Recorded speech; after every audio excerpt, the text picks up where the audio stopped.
Hello, today's video is a little bit different because I am sitting down right here with someone that lived this journey with me. And this person is not other than my beloved husband, Austin Onyiwu. They say hi. Hello everyone, thanks for having me here today.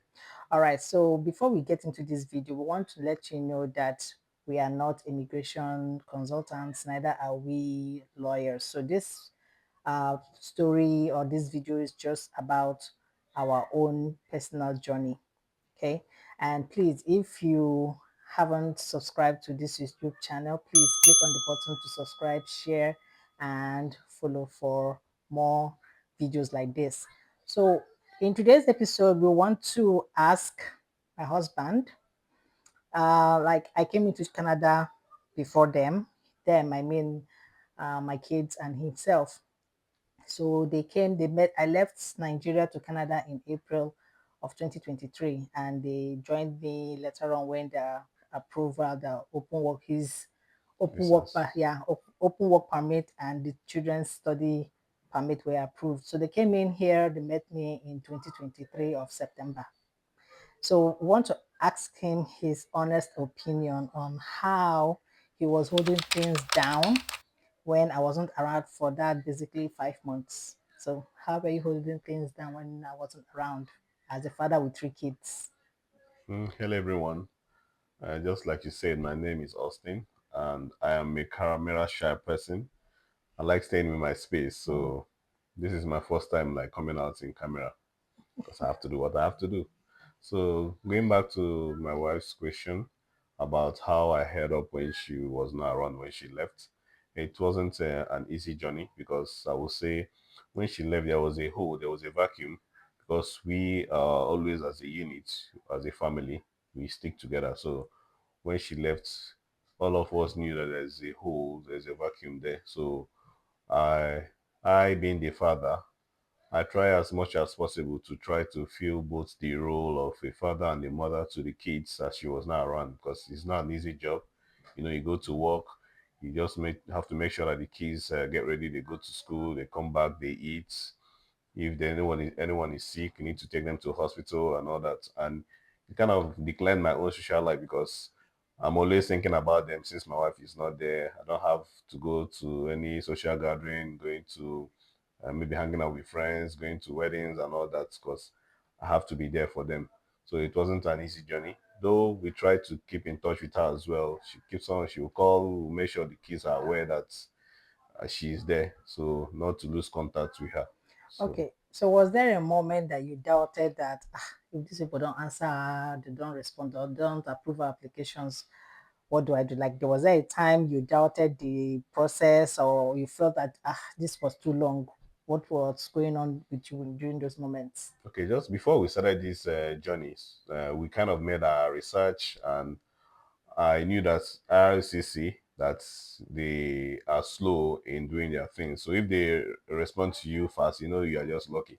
So I kind of went to buy my patient Certificates. certificate. So I kept it. So I knew it's something that we are going to have patience no matter how long it's going to take. And I believe in our documents we submitted that there's nothing wrong with it. There was no forged documents. Everything was in everything was intact. Even some of the countries I applied before that was net visa, I kind of included everything inside it, so Yeah. I knew there was no issue at all. So I just had to exercise patience and wait. So I never had any doubts or anything Any to complain about. about okay, that's perfect. So for example, if you have a family or a friend that is considering this route, like allowing your wife or probably him coming first and then the kids joining later, what do you wish you knew earlier?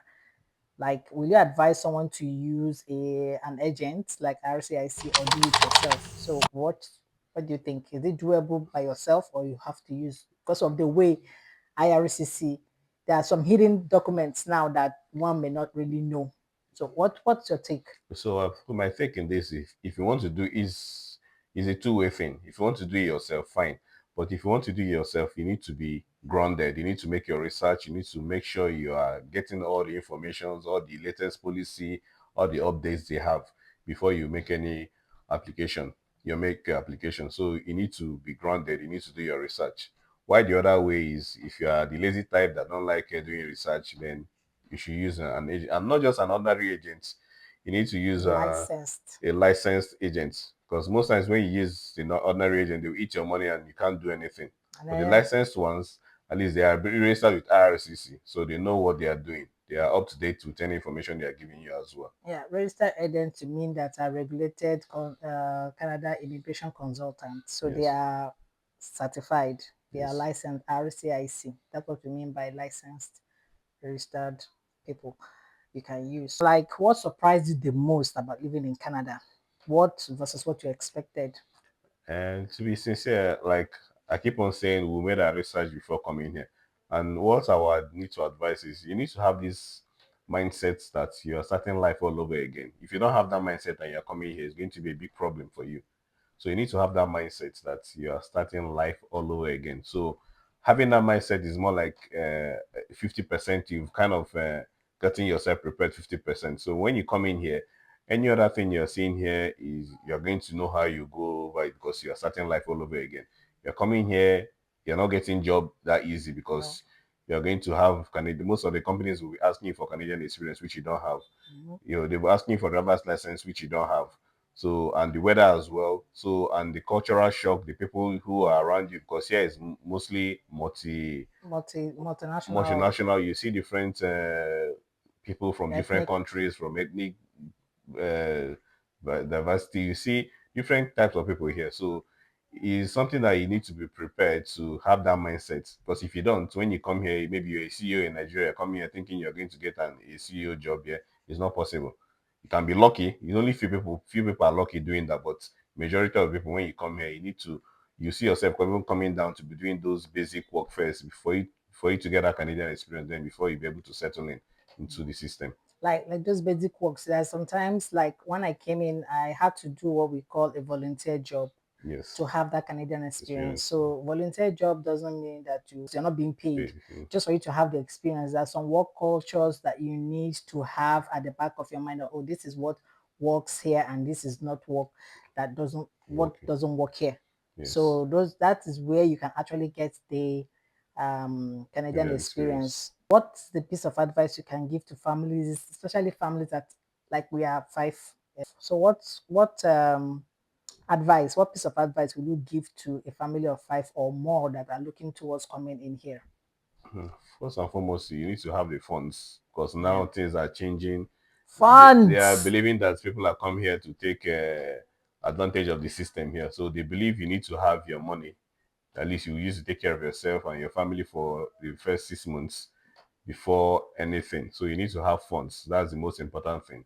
Then secondly, your two of you, the husband and the wife, need to have the mindset of, you are coming here to start life afresh.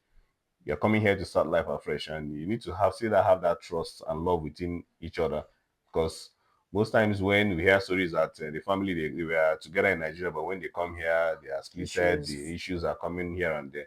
And here is the system whereby both the husband and the wife need to work together. Yeah. If the As a wife is not team. around, the husband should be cooking and be cleaning the house. If the husband is not around, the wife should be doing it.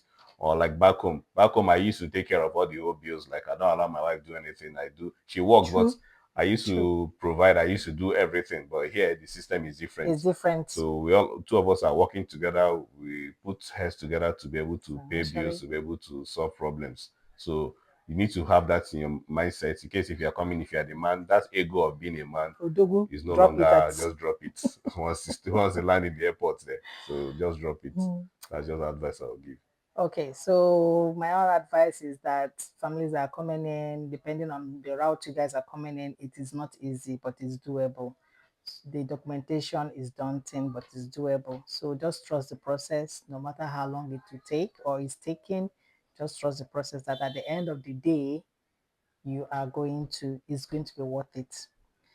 So that's it from me, and I believe that all from you. Yeah, for now. All right, so we'll see you in the next episode. Like we said, we are not RCIC consultants and we are not lawyers. This is just based on our lived experience. Hit the subscribe button and follow for more. And if you have any questions, If you just have put any in the comment questions, yes, section. very important. If you have any questions, please leave it in the comment section, and we will make another video answering your questions. Thank you for now. Thank you. Bye Take bye. care. Bye.